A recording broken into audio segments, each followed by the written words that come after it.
ఒకసారి గమనిస్తే చిన్న చిన్న పిల్లల్ని తీసుకొని రాష్ట్ర వ్యాప్తంగా ఉన్న అన్ని జిల్లాల నుంచి ఇక్కడికి చేరుకున్నారు. తెలంగాణ రాష్ట్ర టైలర్స్ అసోసియేషన్ తెలంగాణ రాష్ట్రం అనేటువంటి బ్యానర్ తీసుకొని ఒకసారి మనం ఆ బ్యానర్ మీద గమనిస్తే 2023-2024 సంవత్సరానికి గాను విద్యాశాఖ సందలి విద్యార్థుల యొక్క ఏకరూప దుస్తుల కుట్టు కూలి వెంటనే ప్రభుత్వం విడుదల చేయాలనేటువంటి అంశాన్ని క్లియర్గా వాళ్ళు బ్యానర్ రూపంలో ప్లకార్డ్ రూపంలో పెట్టుకొని వాళ్ళు వచ్చారు.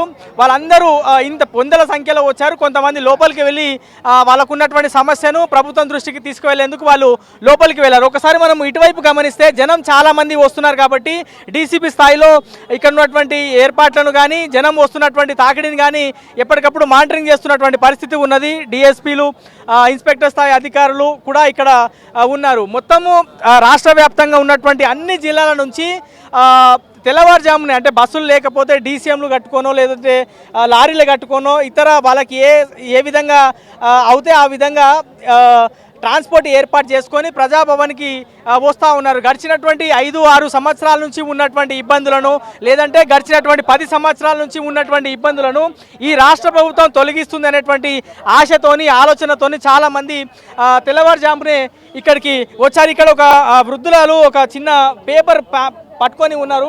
ఒకసారి మనము అది చూసేటువంటి ప్రయత్నం చేద్దాం. ఒకసారి ఇది గమనిస్తే honourable CM sir please do justice for my daughter అనేటువంటి అంశము who is fighting since last 6 years అనేటువంటి అంశాన్ని పెట్టినారు. ఆమెతో మాట్లాడదాం.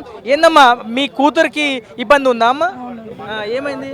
చెంచలగూడ ఆఫీస్లో జాబ్ చేస్తుంది, జూనియర్ లీడర్గా చేస్తుంది. కానీ ఆమెకి ఇబ్బంది పెడుతున్నారండి, హరాస్మెంట్ చేస్తున్నారు.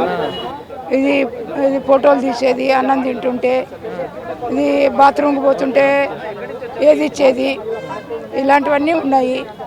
మాతో కలిసి భోంచేయాలా అని మాతో కలిసి భోంచేయాలా, మేము ఎక్కడికి తీసుకుపోతే అక్కడికి రావాలి. కాదమ్మా, ఇప్పుడు ఆ చెంచల్ కూడా చేయాలంటే పోలీసులు ఉంటారు, డిపార్ట్మెంట్కి సంబంధించిన వాళ్ళు, దాంట్లోనే హెరాస్మెంట్ జరుగుతుందా? చెంచల్ కూడా ప్రింటింగ్ ప్రెస్ అండి. ఎప్పటి నుంచి అమ్మా ఇది? 6 సంవత్సరాలు అవుతుంది. 6 సంవత్సరాల నుంచి ఇదే పరిస్థితి అంటే అదేండి. సో పాపం ఆమె వాళ్ళ కూతురికే సెక్షువల్ హెరాస్మెంట్ జరుగుతుంది అనేటువంటి అంశము వీడి వరకు తీసుకొని వచ్చి ప్రభుత్వం దృష్టికి తీసుకెళ్తుంది అనుకుంటున్నా. అంటే ఎంత బాధపడుతుందో అర్థం చేసుకోవచ్చు. ఆ తల్లి ఆవేదన మనము అర్థం చేసుకోవచ్చు. ఇట్లా రాష్ట్ర వ్యాప్తంగా చాలా మంది వాళ్ళకు ఉన్నటువంటి సమస్యలు ఒకసారి అటువైపు గమనిస్తే మొత్తం ఎటు చూసినా కానీ మనకి జనం కనిపిస్తున్నారు. వాళ్ళ సమస్యలు ప్రభుత్వం దృష్టికి తీసుకెళ్లేందుకు మీడియా ప్రతినిధులు కనిపిస్తున్నారు, లేదంటే పోలీసులు మాత్రమే కనిపిస్తున్నారు. 100 సంఖ్యలో ఇవే దృశ్యాలు మనకి కనిపిస్తా ఉన్నాయి. ఇట్లా ఫుట్పాత్ మీద కూర్చొని వస్తున్నటువంటి దృశ్యాలు కనిపిస్తా ఉన్నాయి. సో